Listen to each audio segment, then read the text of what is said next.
Ja, ek wonder, so Petrus het bietjie rustig geraak aan Jerusalem.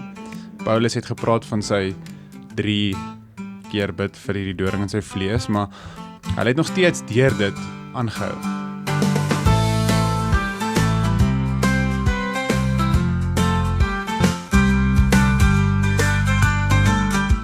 Rian, ek weet nie hoe jy dit reg gekry om nou weer hier te wees nie, maar welkom weer eens hierso.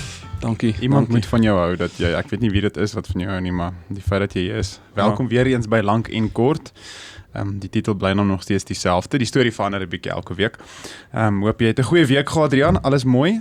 Ek dink ek is terug, want ons het 8 views in 16 ure gehad. Dis ongelooflik. Ek het dit dopgehou, ek hou dit die hele tyd dop. En al 8 mense is jou familie, Rian.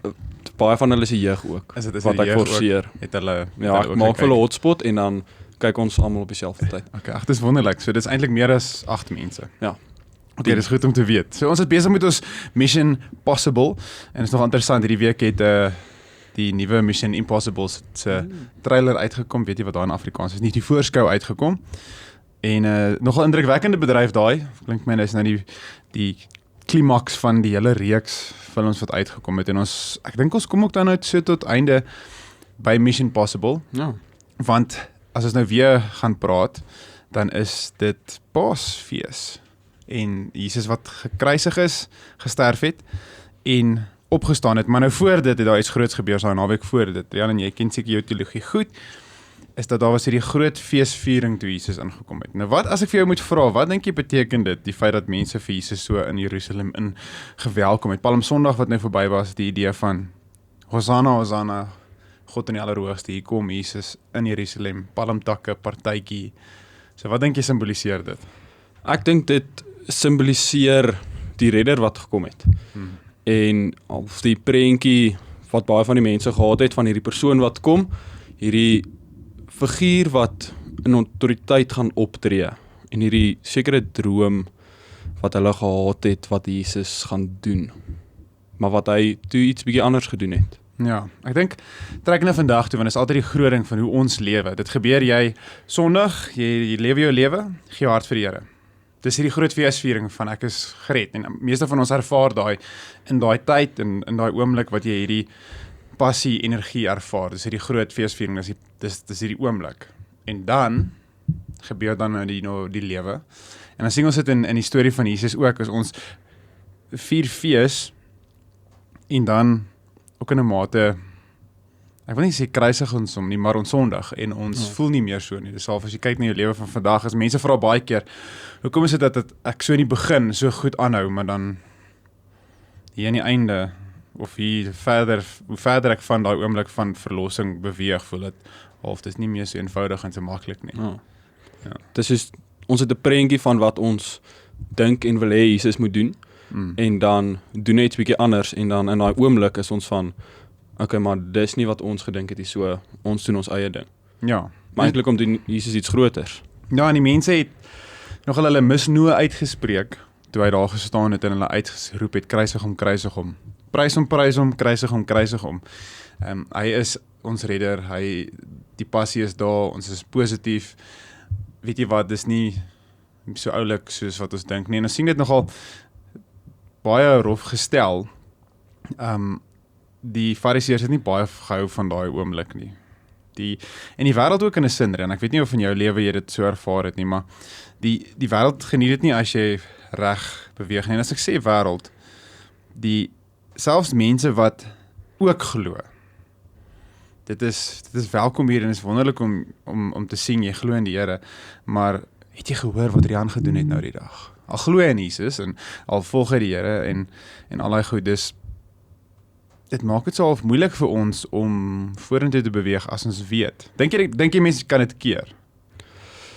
Ek dink dis dalk 'n natuurlike ding wat gebeur, dat mens daai oppositie ervaar van mense lewe verander. Ek dink, as ek terugdink aan my lewe toe ek half besluit het ek gaan die Here volg en geweet het ek moet 'n dominee word, en ek sê toe vir al my vriende baie opgewonde dink hulle gaan my ondersteun, toe het hulle my nie so ondersteun soos wat ek sou wou gehad het nie. Mens kry Matteus spoed, dink ek, daar waar mens Jesus probeer volg, dit raak baie keer bietjie ongemaklik. Maar dink jy dis moontlik vir jou om daai selfde passie, daai selfde lof te hou, soos toe jy jou hart vir die Here gegee het en soos toe Jesus in Jerusalem ingegaan het, deur tot die dag wat die Here sê wel gedaan my goed en getroue diensknegt? Ek sal so hoop, maar ek dink nie mens doen nie. Dis mens is veronderstel om seker te kan. Ja, Het die apostels dit reg gekry? hulle het dink ek. Ja, hulle deur al daai verdrukking nog steeds die evangelie verkondig. Ja, ek wonder, so Petrus het bietjie rustig geraak aan Jerusalem. Paulus het gepraat van sy 3 keer bid vir hierdie doring in sy vlees, maar hulle het nog steeds deur dit aangehou.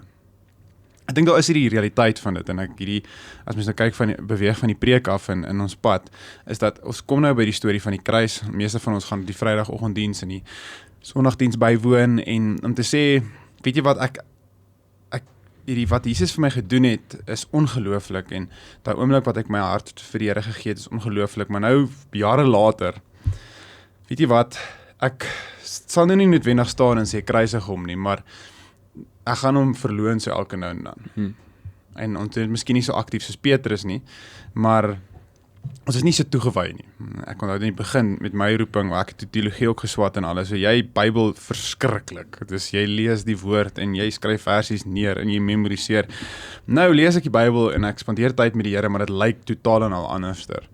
Dit baie keer lyk dit bietjie sinies, so ek sê, ek weet nie hoe jou, as jy nou dink, hoe in 'n woord, hoe sê jou, of sê net maar in 'n sin, jou kyk na die woord van God beskryf toe jy net jou hart vir die Here gegee het. Ek dink, as ek dit in 'n woord sou beskryf, sou dit net wow wees. Soos mens kyk en mens is van, wow, kyk al hierdie goeters. En nou? Nou is dit soos al Minecraft mannetjies. Kom ons. Dis nog steeds wow, maar dis half 'n ander indruk wat dit op jou maak, want ek dink daar's 'n ander manier hoe mense dit sien. En ek dink soos wat mens deur mense lewe gaan, ek dink iets wat vir my uitstaan nogals van die Bybel met Petrus wat vir Jesus verloon, toe Jesus vir Petrus sê, jy gaan my verloon, net daarna toe sê hy, moenie dat julle harte swaar wees, ek weet nie om dit presies in Afrikaans te sê nie, maar ek wonder of in daai reis die verloning, of soos wat mens Jesus verloon, minder raak. Ja, dis 'n interessante konsep, die storie van Jesus van in Jerusalem op die kruis is 2 teenpole van mekaar, en baie keer van ons lewens voel dieselfde. Ons het hierdie oomblikke van prys, maar ons het hierdie oomblikke van, weet jy wat, ek voel nie eintlik vreeslik baie nou so nie. En Jesus was regtig, as jy nou dink, in 'n stad in te gaan en almal verwelkom jou met hierdie liefde, maar almal sal draai hulle gesigte van jou af as jy op die kruis hang. Wat hy deurgegaan het vir ons om te sê, ons sien wat hy in die kruis gedoen het, en ons werk het dan nou anderster om. As jy so ons ontmoet Jesus Christus, die een wie vir ons sondes gesterf het, die Jesus aan die kruis ontmoet ons, sy liefde vir ons, en dan beweeg ons na 'n plek toe waar ons hele lewe hom prys, en dit konstant bly dat as en wanneer en in sy teenwoordigheid ons hom aanbid. Maar ek dink die groot ding is volwassenheid, want as dit anderster om werk, dan is daar nie baie volwassenheid nie. Dit is vir enige iemand maklik as, ons kyk nou, toe Spoegwolfie was, is baie maklik as hulle sing en dans en op en afspring vir almal om te, ja, want dis mense, as jy opgesweep word vinnig opgesweep, 'n groot groep mense saam is baie gevaarlik, want hulle volg 'n trend, verskriklik vinnig. So, om so te begin, maak dit soms dat jou pad nie een van volwassenheid gaan wees, want ons sien dit in daai storie. Maar nou sien ons die storie van die disippels, waar hulle hierdie opleiding gehad het, nou het hulle Jesus het vir ons sonde gesterf, en die Heilige Gees kom, en nou is die pad van volwassenheid om terug te keer na 'n plek waar daar 'n konstante prys is, maar dis nie 'n eenvoudige een nie, dis 'n van toewyding, en een van leiding, en een waar jy gewillig is om te verander. Want hoe ek prys voor Jesus, is nie hoe ek vir Jesus prys nie. As dit reg klink. Ek dink so. Wat hoor jy sê ek daarheen? Dis nou 'n huweliksvraag. Ek voel niksie. Ek is lief vir Jesus. Dit klink vir my amper soos as ek in die kerk aanbid, dan lyk my aanbidding anders. Ja. en daar waar ek op my eie is en net in my dag tot dag is, hoe ek die Here dan prys, is weer anders. Dis meer uit die karakter wat mens lewe, die vrug wat jy dra, hoe jy met mense is en hoe geduldig jy is as 'n taxi voor jou inry of as iemand voor jou indruk by die ry of as die tannie by die tol nie vir jou terugglimlag, as iemand nie terugvriendelik is nie. Iets persoonlik opgevat. Iets het gebeur in jou lewe. Ek sê net bang ek sê iets verkeerd, want jy moenie vir te veel tannies glimlag nie. Dink ek is ook belangrik. Dis belangriker, Jan. Maar wanneer ek in die kerk die Here aanbid, dan is dit amper soos, nie 'n groter oomblikie, maar daar is meer uitdrukking. En daar is daai oomblik, daar is daai groep mense wat saam mee aanbid. En daar waar jy op jou eie is, dan sit meer, okay, maar hoe gedra ek myself buite die gevoel van die skare? Ja, dit vat insig. Ek dink dis 'n groot ding wat die disippels toe apostels geleer het, en Jesus het daai insig gehad van, jy kan nie dink hoe dit 'n normale persoon sou breek. Dieselfde mense wie jou geprys het, is vir jou moord skree, vir jou dood skree. En die insig om te weet is dat deur al die goed wat ons gaan en al is jy op 'n plek wat jy nie so voel soos in die poorte van Jerusalem nie, jy voel of jy's in die poorte van die dood, is dat jou insig is anderster en jy kyk anderster na, jou persepsie van wat besig is om te gebeur is anderster. En dis wat ek glo ons geloof anderster maak. Is ons persepsie van wat aan die gang is, wat waarlik aan die gang is anderster as die wêreldsinne. En so die disippels, hulle persepsie van Jesus in Jerusalem moes een gewees het van Jesus nou, hier kom hy gaan nou almal opsweep en almal gaan nou begin beweeg en almal gaan nou begin die Romeinse ryk verslaan. En dit was nooit die idee nie, sy doel was om die koninkryk te openbaar en vir mense te wys dat luister, hier sterf ek vir julle sondes sodat julle ewige lewe kan hê. Maar dit is vir ons dan 'n anderster pad om nou van die kruis af te stap en treukie vir treukie om te volg, dis nie 'n eenvoudige bedryf nie. Ek dink elkeen van ons het ons eie storie in dit. En dis al wat jy dink is dat hoe, as ek na jou moet vra, dink jy, hoe beweeg jy? Wat is die goed wat jy doen in jou lewe prakties gewys? Nie wolkie teologie nie. Wat is jy die goed prakties gewys doen om van daai reddingsdag af te beweeg na 'n plek toe waar jy insig het en volwassenheid het en die Here dan so prys, nie net in die kerk nie, maar dan oral buite, in 'n Jerusalem straat. Hoe lyk daardie pad wat jy stap, daai stappie vir stappie? Ek dink dit is om klein keuses teen jouself in 'n manier te maak. Soos teen jou vlees. Waar ek sê maar nou eers 7 uur wil opstaan, want ek wil lank slaap en laat gaan slaap. Maar dan sê ek, okay, maar kom ek staan 6 uur op, dat ek bietjie tyd met die Here kan spandeer, of kom ek tree nou nie op in woede nie, waar ek voel ek is geregtig. So ek dink, om by daai plek uit te kom, is om soos jouself te deny, en die Jesus se kruis of om die kruis van Jesus. Ja, nee, Jesus se kruis. Jesus en Ja, kan nie Jesus se kruis dra nie. Ja.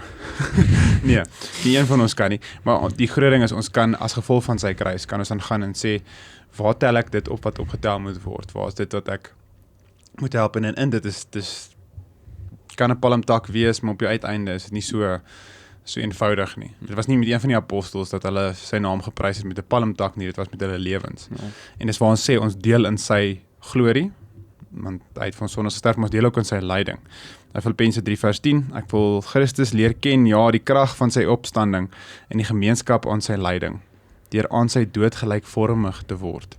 En ek dink daai is die groot ding, en die uitdaging miskien ons kan eindig, is dat een dingetjie wat jy kan sê is, hoe kan ek gelykvormig word? Wat is die een ding wat ek vandag kan doen om regtig my lewe in daardie rigting te druk? Dit kan iets groots wees, kan iets kleins wees, maar as ek sê, hierdie ding wat ek doen, dit is nie iets wat ek die Here mee prys nie. In 1 Korintiërs 10 praat van daai, doen alles wat jy doen, die glorie van God. Hy sê nog self, alles is volgens die wet, behalwe as dit afbreek, dis so die begin van dit, maar daai hele versie gaan eintlik oor, as jy by iemand eet, as hulle kos vir jou sit, moenie nee sê nie, moenie aanstoot gee nie.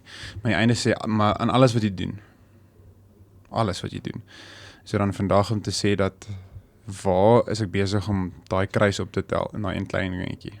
Kan enigiets wees, en die eenvoudige goed is ook deel van dit, jy moet eet, jy moet slaap, jy moet rus, maar wat is daai een ding.